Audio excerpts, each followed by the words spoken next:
Պիսի մասշտաբային արհեստական բանականության այս կլաստեր իսկ Հայաստանում մի քանիսն են կառուցվելու։ Չի էլ ունենա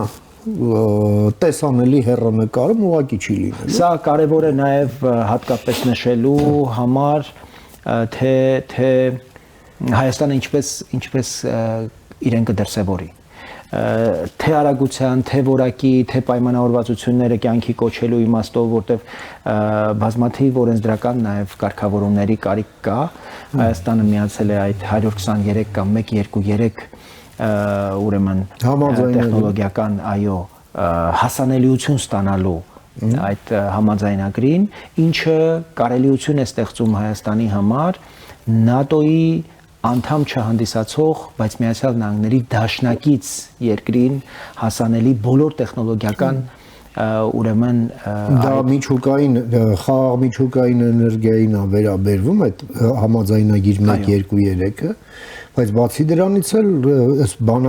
այս արհեստական բանականության պրոյեկտը, որը կառուցվեց, դա NVIDIA-ի եւ Dell-ի այդ չիպերը, որոնք զգայուն այսպես արտահանման ցուցակի մեջ են մտնում, հատուկ